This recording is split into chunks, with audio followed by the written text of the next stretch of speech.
할렐루야. 오늘 말씀의 제목은 다시 찾은 불 성령입니다. 오순절날 제자들에게 성령이 임해가지고 그들이 큰 능력자들이 되었듯이 오늘 다시 우리에게 성령의 불이 임하고 하나님께서는 사모하는 자들에게 그 믿음을 따라 선물을 주시는데, 성경에 보면 선물이라는 단어와 함께 나오는 것이 예수님이 우리의 선물입니다.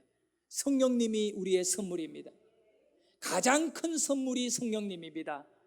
이 성령님을 우리가 충만하게 경험하면 우리 인생의 문제가 완전히 해결되는 겁니다. 죽을 자가 살아나고 병든 자가 치료되고 마음이 답답한 자에게 기쁨의 역사가 일어나는 겁니다. 그리하여 성령을 가리켜 생수라고 말하는 겁니다. 죽을 사람이 마시면 살아나게 되는 물인 거지요. 우리 인생의 갈급함을 성령 충만으로 해결하시기를 예수 이름으로 축원합니다. 구약 성경에서 가장 무게 있게 다루어지는 하나의 내용이 있는데, 그것은 바로 출애굽의 사건입니다. 애굽에 노예되어 있던 히브리인들이 모세가 지도자로 세움을 받고 하나님이 모세를 통하여 말씀하신 대로 순종하여 움직였더니 노예들이 자유를 얻더라는 겁니다.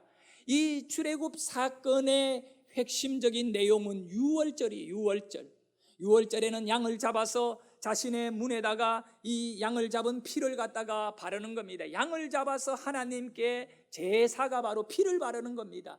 그래서 문에다가 피를 발랐는 집에는 그날 밤에 이 죽음의 기운이 온 애굽 땅을 덮고 지나가는데, 양의 피가 있는 집에는 한 사람도 감기도 걸리지 아니하고 코로나도 걸리지 아니하고 죽는 자가 없더라는 거예요.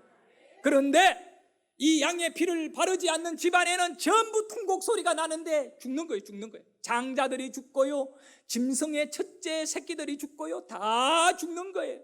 그러니까 애굽 바로 왕의 이 왕자도 죽어버렸고, 온 바로 애굽의 이 관료들이 이 두려움에 이렇게 빠지면서 이 히브리인들 보고 나가라, 너희 때문에 우리 다 죽겠다. 그게 출애굽 사건이거든.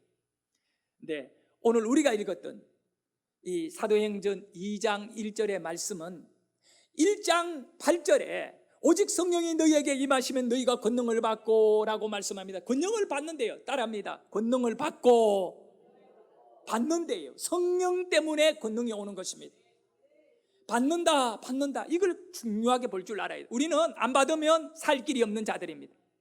하나님이 주시는 걸 받아야 우리가 놀라운 능력 있는 인생을 살게 되는데, 이 권능을 받으면 이제 예루살렘도 유대도 사마리아도 땅끝에도 나가서 예수의 증인으로 살게 되는 겁니다. 그래, 1장에 너희 성령 받아야 된다. 성령 받아야 내 일꾼 된다. 사람 살릴 수 있다. 천국 복음을 확장할 수 있다. 그 성령 안 받으면 아무것도 아니에요. 권능이 없는 사람은 나가서 마귀에게 그대로 이용당하고 마귀에게 종으로 순종하고 마귀의 종이 되는 겁니다. 그런데 권능만 받아버리면, 이 성령의 능력이 우리에게 임하기만 하면 마귀의 종이 아니라 하나님의 자녀로, 하나님의 자녀의 권세는 사망에서 생명으로 옮겨져 있는 권세. 그러니까 하나님의 자녀들에게 주어진 권세가 뭐냐 하면 예수님의 이름을 사용할 수 있는 권세. 예수 이름으로 귀신을 쫓아내고 예수 이름으로 병든 자에게 손을 얹은 적 나음을 받을 것이며, 이 놀라운 역사는 전부 다 성령의 임재로부터 이루어지는 거예요. 그리고 누가복음 24장 49절에 보면 우리 예수님이 감람산에서 하늘로 승천하여 올라가시면서 500명의 그 예수 믿는 제자들에게 부탁한 마지막 말씀이에요. 방송실에서 한번 크게 읽어주세요. 볼지어다 내가 아버지께서 약속하신 것을 너희에게 보내리니 너희는 위로부터 능력으로 입혀질 때까지 이 성에 머물라 하시니라. 아멘. 네. 이 말씀을요, 제대로 우리는 부딪혀야 돼요. 아버지께서 약속하신 것을 너희에게 보내리니, 하나님은 약속을 하셨다. 우리에게 성령 보내주겠다고. 그리고 예수님이 하늘로 이렇게 올라가면서 그 모든 제자들에게 얘기합니다. 그냥 너희들이 사역하면 다 실패할 수밖에 없다. 그러나 위로부터, 하늘로부터, 할렐루야, 위로부터 성령을 너희들에게 내려줄 것이다. 이것은 너희들에게 능력이 될 것이고 너희들이 능력으로 입혀질 것이다. 입는데요. 사도행전 1장 8절에는 성령이 너희에게 임하시며, 여기 임한다라고 하는 말과 또 이 누가복음 24장 49절에 위로부터 능력이 너희들에게 입혀진다라고 하는 말이 똑같은 거예요. 우리는 오늘 능력을 입어야 되고 능력을 받아야 되고, 여러분이 옷을 입고 교회에 오듯이 우리는 예배할 적에 성령으로 입혀져야 하는 것입니다. 그럴 때 우리 안에 죄가 하나님께 완전히 다 깨끗하게 사하여지고 우리가 살아갈 인생의 힘이요 능력이요 생명이 되는 성령으로 우리 안에 채워지게 되는 것입니다. 우리가 하나님을 향하여 입혀지는 능력을 소망하는 성도이기를 소원합니다. 그렇게 이제 우리 예수님께서 하늘로 올라가셨으면 그 사람들에게 너희들이 그냥 있으면 안 된다, 이 성을 떠나지 마라, 위로부터 능력을 너희들에게 입혀주신다, 너희들에게 입혀주신다. 여러분, 옷 한 벌로 둘이 못 입어요. 다른 거는 다 나누어 먹을 수도 있고 한데 옷은요 한 벌로 둘이 못 입어요. 성령은 각 개인에게 다 입혀져야 됩니다. 옷과 같은 것이거든요. 그래서 이 제자들이 하늘만 더 쳐다보고 있습니다. 예수님은 하늘로 승천하여 올라가시면서 구름 사이로 가려져서 예수님은 보이지 않으니까 제자들이요 이 발이 땅에서 떨어지지를 않습니다. 감람산에서 올라가신 예수님만 쳐다보고 하늘만 가만히 보고 있으니까 천사가 나타났어. 갈릴리 사람들아, 어찌하여 너희가 하늘만 쳐다보고 있느냐? 이제 이 성으로 돌아가라.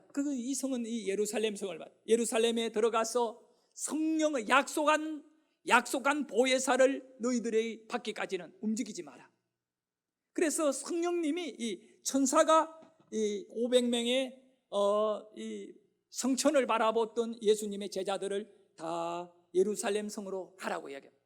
그 말을 듣고 이 500명이 어디를 가야 되겠는가라고 했을 때 당시에 그 500명 가운데 가장 큰 부자였던 마가가 있어요. 마가의 어머니가 믿음이 좋았고요, 그 어머니의 그 믿음을 닮아서 마가도 열심히 복음을 전하는 인물이었는데 마가 복음을 기록한 그 인물이에요. 근데 마가의 집은 굉장히 부유하고 컸어요.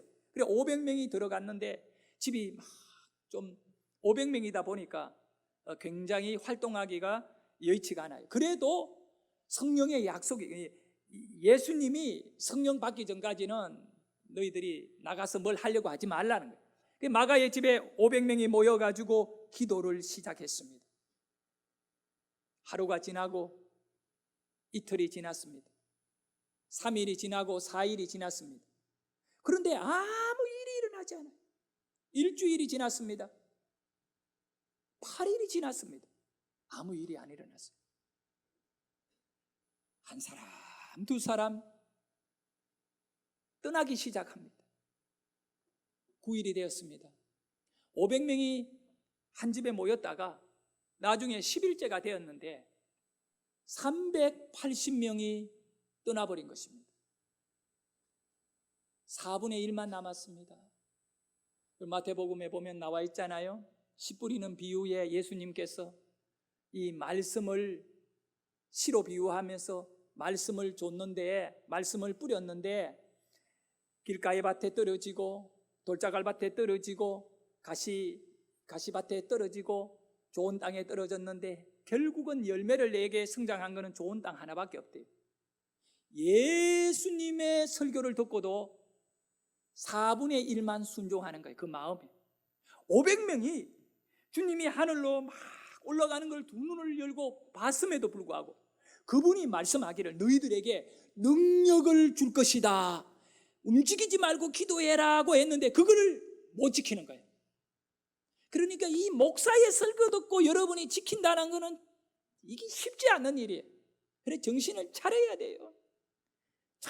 정말 믿음으로 여러분이 무장해야 돼요. 할렐루야.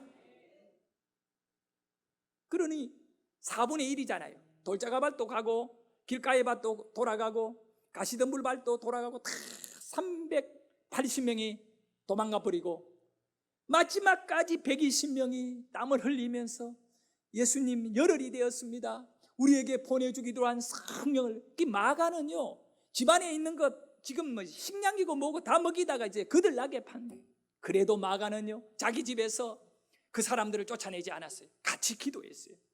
그러니 열흘째가 딱 되었는데 하늘이 열리고, 할렐루야, 하늘이 열려버린 것입니다. 호련히 하늘로부터 급하고 강한 바람 같은 소리가 있어. 기도하는데 여러분, 바람 소리, 모두가 긴장하고 두려움에 떨고 있는데 사도행전 2장 1절에서 4절까지 그 내용이 나옵니다. 우리 방송실에서 저는 크게 읽어야 돼. 말씀의 능력이 임해야 돼. 크게 한번 읽어주세요. 오순절 날이 이름에 그들이 다 같이 한 곳에 모였더니 호련히 하늘로부터 급하고 강한 바람 같은 소리가 있어 그들이 앉은 온 집에 가득하며 마치 불의 혀처럼 갈라지는 것들이 그들에게 보여 각 사람 위에 하나씩 임하여 있더니 그들이 다 성령의 충만함을 받고 성령이 말하게 하심을 따라 다른 언어들로 말하기를 시작하니라. 아멘. 1절에 보면 오순절 날이 이미 이름에, 이 오순절은 언제를 기점으로 하느냐면 6월절이라고 하는, 이 6월절에는 유대인들이 애굽의 노예에서 해방받은 기점의 그 날, 그 사건의 날이 6월절이거든요. 그런데 이것이 신약시대에 들어오면 6월절은 언제냐 하면 예수님이 십자가에 못 박혀 우리를 위하여 죽으시는 날이 6월절이야. 그 6월절이 지나고 40일째 되는 날에 예수님이 하늘로 승천해서 올라갔습니다. 그리고 난 다음에 예수님을 바라보았던 그 제자들이 마가의 다락방에 가서 열흘째 10일간 기도에 전념하니까 바로 이 예수님이 십자가에 죽은 6월절 날로 기점에 며칠이 된다고요? 50일째가 돼. 그래서 오순절. 그러니까 오자는 다섯 오자에다가 순자는 열흘 순인데, 우리 이재원 장로님 칠순잔치 언제 합니까? 그 칠순은 뭡니까? 7에다가 열흘 더하니까 70일. 구순잔치 해야 되고요. 각정나님, 각 장로님 발음이 이상해지네. 성령의 임해가 해가 꼬였어. 곽 장로님, 육수는 지났지요? 아이고, 그렇습니다. 저도 3년 뒤에 회갑해야 됩니다. 왜 이렇게 빨리 늙어가는지 모르겠어요. 이 순이라는 말은 7순, 8순, 9순은 열을 말하는 거예요. 근데 5순이라는 말은 이 예수님이 십자가에 죽은 그 날로부터 50일째예요. 그 날에 성령이 임한 거예요. 성령이 임했는데 놀라운 역사가 일어났죠. 그 소리가 귀에 들리게 쉬 바람 소리 같은 급하고, 첫째는 하늘이 열렸대요. 하늘이 열리고 그 쇠문같이 닫혀있던 이 하늘이 이제 열린 겁니다. 하늘이 열리고 바람이 막 소리나고, 그 다음에 불이 혀같이 불꽃이 타오르듯이 그것이 눈에 막 보이는데, 놀라운 사실은요, 한 사람 한 사람에게 그 불이 보이는 겁니다. 모든 사람에게 성령이 임한 것입니다. 그렇게 120명에게 불이 다 붙었어요. 그 성령이 임했어요. 이 성령은 뭐냐? 영이거든요. 그래서 요한복음 6장 63절에 살리는 것은 영이니 그 제자들을 살려내버린 것입니다. 영이 살려낸 거예요. 유건무익하니라. 내가 너희에게 이런 말은 영이요 생명이 되라. 그러니 기도하는 그 120명에게 생명이 임한 것이죠. 성령이 임한 것은 생명이 임한 것입니다. 그래서 그들이요, 이제 막 가슴이 뜨거우니까 집 밖으로 나갑니다. 집 안에서 막 뜨거움을 갖고 마가의 그 집에서 밖으로 나가서 막 어디로 갈까? 기도하러 가자. 베드로하고 요한하고 이런 제자들이 또 일부는 또 막 성령 받아가 기도하고 또 전도하러 가고, 근데 베드로가 요한이 성령 받고 이제 성전에 기도하러 가다가 보니 성전 문 앞에 앉아서 이렇게 구걸하는 사람이 손을 내밀면서 도와달라는데 딱 보니까 안전병이에요. 다리가 꼬여가 틀렸는데 이거는 완전히 설 수 없는 다리예요. 다리는 붙어 있지만 서지 못하는. 그런데 그 안전병이에게 베드로가 손을 딱 내밀면서 하는 말씀이, 그게 이제 2장에 성령이 임했잖아요. 3장의 내용이 그 내용이에요. 내게는 은과 금이 없건만 내게 있는 것으로 너에게 주노니 나사렛 예수의 이름으로 일어나 걸어라. 그러면서 그 안전병이를 딱 끌어당겨 올리는데 40살 된 사람인데 이 굳어있던 이 다리가 확 풀리면서 성령은 풀어주는 것입니다. 그 다리를 풀어주며 근육을 보강시키고 그의 다리에 힘을 더하여 가지고 성령이 임하면 힘이 주어지는 것입니다. 그래서 그가 벌떡 일어나가 뛰기도 하고 걷기도 하고 달리기도 하였느니라. 할렐루야. 그래서 이 사람이 성전 안으로 막 들어갑니다. 춤을 추며 들어갑니다. 그랬더니 이 장면을 지켜보고 있던 수많은 사람들이 소문을 내가 그날 베드로와 요한 앞에 사람들이 막 얼마나 많이 몰려들은, 남자만 5,000명이 넘는 사람들이 베드로가 전하는 설교를 듣고 마음의 회개를 하고 예수 믿기로 작정하고 무릎을 꿇고 은혜를 받아버린 겁니다. 그 장면을 지켜보던 이 유대 종교 지도자들, 예수님을 십자가에 못 박혔던 장본인들요, 이 사람들이 막 긴장하면서 우리가 한 명 예수를 십자가에 죽였더니 120명이 똑같이 예수와 같이 돌아다니면서 안전병이도 이렇게 세워버리고 막 역사가 이러는 거예요. 아니, 한 명을 죽였더니 120명이 그렇게 역사를 막 일으키고 있는 거야. 그러니까 일단 베드로와 요한을 잡아가지고 감옥에 넣은 거예요. 넣었더니 죄가 없는 거예요. 베드로가 말합니다.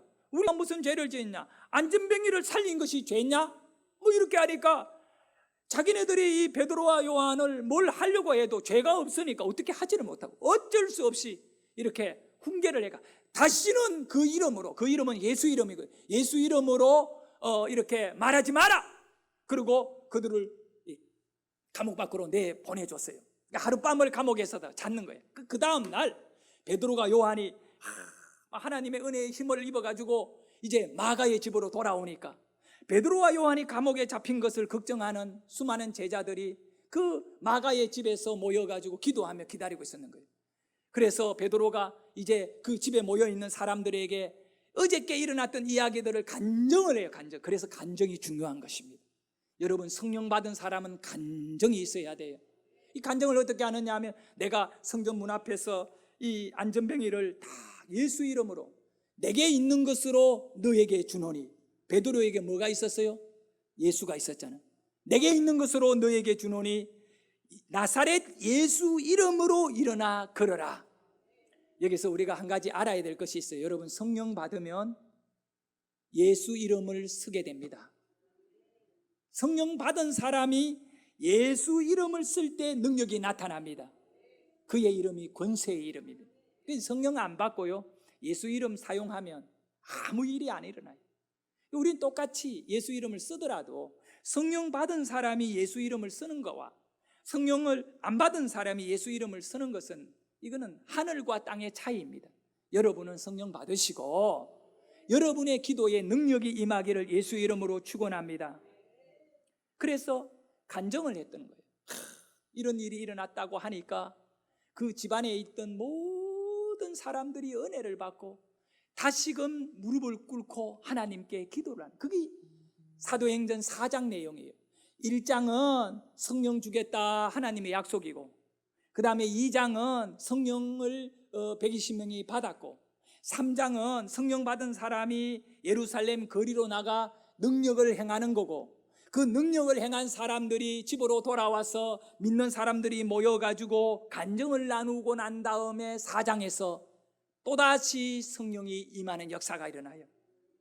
우리 말씀을 한번 볼까요?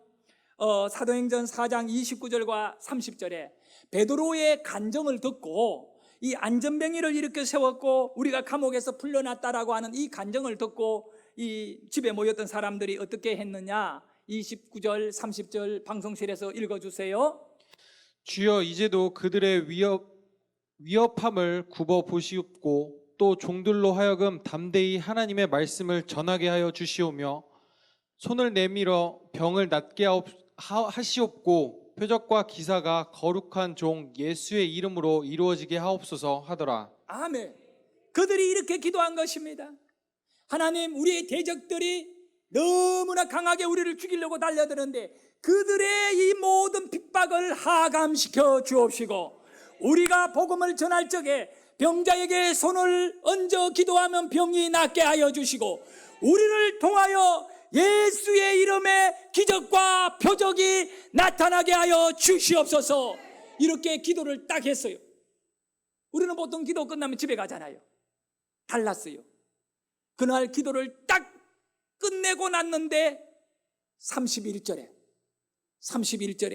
역사가 일어나 버렸어요. 31절에 이런 역사가 일어났어요. 빌기를 다하며 기도를 다 끝낸 거야. 빌기를 다음에 모인 곳이 진동하더니 막 흔들리는 거예요. 여러분, 우리 교회 진동이 일어나면 안 됩니다. 이거 건물 무너집니다. 그런데 막 진동이 일어난 거야. 땅이 막, 이 마가의 집이 막 흔들리기 시작한 거예요. 진동이 일어난 거예요. 그러니까 이 지금 뭔가 영이 역사한다는 걸 느껴요, 못 느껴요? 여러분, 성령 받으면요 본인이 은혜 받은 거 다 알아요. 우리는 오늘도 예배하며 그냥 돌아가지 않기를 원합니다. 여러분이 말씀을 통하여, 기도를 통하여 성령이 여러분의 심령을 흔들어 버리기를 원하고, 내가 은혜 받고 내가 능력 받고 내가 내 안에 예수 이름을 가지고 있다, 그래서 내가 나가서 사람들에게 예수 이름을 능력을 행하는 것이에요. 막 땅이 진동을 하더니 무리가 다, 그 다음에 보세요, 그 진동의 결과는 지진이 아니라 뭐였다고요? 성령이 충만하여 담대하게 하나님의 말씀을 전하니라. 할렐루야. 이것이 바로 성경이 기록하고 있는 오순절날 성령 받은 그분들이 다시금 기도하는데, 그날은 오순절이 아니거든요. 며칠이 지난 다음에 또다시 제자들이 간정을 나누고 기도를 했더니 이 모인 곳이 진동을 하며 성령이 임한 사건이 바로 이 내용인 것입니다. 사랑하는 성도 여러분, 우리는 다시 한번 성령의 불이 임해야 되는 것입니다. 과거에 2000년 전에 오순절에 임했고, 그리고 며칠 뒤에 베드로와 그들이 함께하여 또 기도할 때 또 진동하며 성령이 임했고, 지금 오늘 5월 31일 우리 새안양교회 성도들의 가슴에 성령이 임하기를 원합니다. 주의 성령이 아니면 우리가 예수의 이름을 사용할 방법이 없다는 것입니다. 우리는 주의 이름으로 우리의 인생을 펼쳐가야 한다고 믿습니다. 누가복음 12장 12절에 이런 말씀이 있어요. 누가복음 12장 12절에 보면 마땅히 할 말을 성령이 곧 그들에게 그때에 너희에게 가르치시리라. 자, 저를 한번 따라합니다. 성령 받은 사람의 가장 큰 특징은 혀의 능력이 임했다. 어디에 능력이 임했다고요? 혀의 능력이 임한 것입니다. 사도행전에 보면 마지막 결론합니다. 2장 4절 보면, 자, 우리 같이 읽습니다. 시작. 그들이 다 성령의 충만함을 받고 성령이 말하게 하심을 따라 다른 언어들로 말하기 시작하니라. 성령 받았던 그 120명에게 일어난 가장 중요한 변화는 다른 거 아닙니다. 머리에 열이 난다 이런 게 아니고 이 언어의, 혀의 변화가 와버린 것입니다. 다른 방언을 말하게 되는, 이 성령을 받게 되면요, 이 입에 능력이 임하는 것입니다. 남들은 전부 다 안 된다 그러는데 이 사람, 성령 받은 사람이 된다 이면 되게 돼 있는 것입니다. 믿으시면 아멘 합시다. 성령 받은 사람이 말의 능력이 임한 것입니다. 그래서 바로 이 누가복음 12장 12절에서 하는 마땅히 할 말을 성령이 곧 그때에 너희에게 가르친다. 이 인물이 누구냐? 성령 받은 사람들이. 사람들은 다 몰라요. 그런데 성령 받은 사람은 알고 말하는 것입니다. 계속적으로 보면 사도 바울은요, 술 취하지 말래요. 에베소서 5장 18절에 술 취하지 말라 이는 방탕한 것이니 오직 성령의 충만을 받아라. 근데 바울이 왜 이 말을 할까요? 저는 어릴 때부터 우리 아버님이 술을 너무 많이 드셔가지고 아침에 눈을 뜨면 벌써 아버님이 이 술을 마시기 시작하는 모습을 보고 저녁에 술이 가득 취해가지고 막 집안에서 말할 수 없는 그런 막 소란을 피우고 이런 모습을 보며 잠을 잤던 거예요. 어린 시절에. 그러니까 하루도 편한 날이 거의 없었어요. 그런데 우리 아버지가 술을 드시고 나면 가장 두드러진 변화가 뭘까요? 혀요, 혀. 벌써 술 먹고 나면 탁 말이 달라요. 야, 너희들 똑바로 해라. 혀가요 벌써 막 넘어가면 이것들 전부 다 엉망이야. 우리 아버지가 똑바로 안 하셔요. 우리 아버지 삶이 엉망이에요. 그런데 그러면 이제 우리 어머니가 받아가지고 쳐요. 뭐라고 하냐면 혀는 꼬꾸라져도 말은 똑바로 하라고 했어요. 그러니까 뭐라고 네가 나한테 잘라들어 이러고 또 싸우고.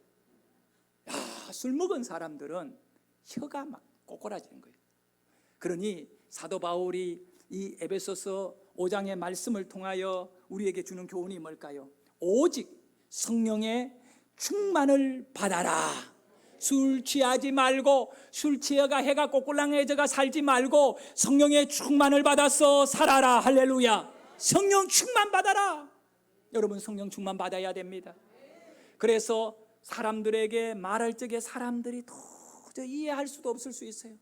도대체 저 사람이 바보스럽게 어떻게 이러니. 그러나 그 사람의 성령 받은 사람의 말이요 축복을 누리게 되는 것입니다. 반드시 그 사람 말한 대로 되게 되어 있는 것입니다. 에베소서 6장 18절 말씀입니다. 모든 기도와 간구를 하되 항상 성령 안에서 기도하고. 여러분이 성령을 받아야 성령 안에서 기도할 거 아니겠어요? 이 기도는 하나님이 즉각적으로 응답하시는 기도입니다. 우리는 이제 성령 충만을 사모하고 하나님께 성령을 의지하여 매달리면서 한국 교회가 코로나 때문에 너무 힘들어져 있는데, 어떻게 보면 저는 이번 이 코로나로 인하여 많은 사람들이 직장을 잃고 또 심지어 헤아릴 수 없는 많은 사람들이 죽었습니다. 이 코로나로 인하여 35만 명 가까이가 현재 죽었고요. 이런 어떤 고통의 문제, 미국에서는 안 그래도 이 코로나가 크게 어렵고 있는 미국이 또 흑인 경찰관이 숨지게 해가 폭동이 일어났는데 도시마다 막 불이 나고 경찰서가 불타고 이런 모든 문제가 다 꼬여 있는 것입니다.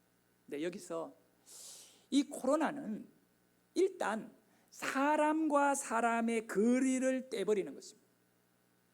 사람들이 모이면 죄를 짓거든요. 모이면 동성애하자 그러거든요. 지금 전 세계의 영적인 가장 큰 하나님을 향한 대적이 뭐냐 하면 동성애입니다. 동성애. 창조 질서를 완전히 허무는 것입니다. 어떻게 남자와 남자가 결혼을 한단 말입니까? 여자와 여자가 결혼을 한단 말입니까? 저는 총각 때 배를 타면서 동성애자들의 공격을 너무 많이 당했습니다. 정말입니다. 자고 있는데 내 방에 누가 들어와가 누워 있는데 내가 얼마나 놀랐는지 모릅니다. 인천항에서 비밀을 내가 우리 집 사람한테도 이야기 안 한 거예요. 그 배가 인천에 들어와서 자고 있는데 느낌이 이상해서 딱 보니까 멀쩡한 남자가 들어와서 내 아랫두리에 손을 넣고 있는, 내가 잠이 깨가지고 팬티 바람으로 도망갔던 사건이 있어요. 알고 보니 이 사람이 세관원이야. 세관원. 예? 세관, 거기는 아무나 못 들어와요. 배에 있는 거기는 세관. 이놈의 세관원이 그 밀수하는 거 지켜라 했더니 나쁜 짓 하고 있어요. 저기 필리핀 선원한테도 내가 당할 뻔했는데 기도하면서 잘 이겨내가지고 순결을 지킬 수 있었어요. 사랑하는 여러분, 이 동성애는요 오랜 역사를 갖고 있습니다.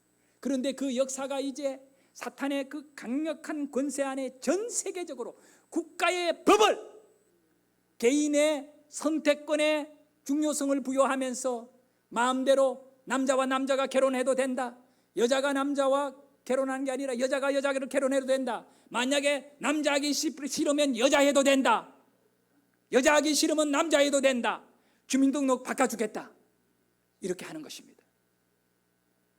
그 법이 세계적으로 만들어지고 있습니다. 하나님은 우리를 다시 돌아오기를 원하십니다.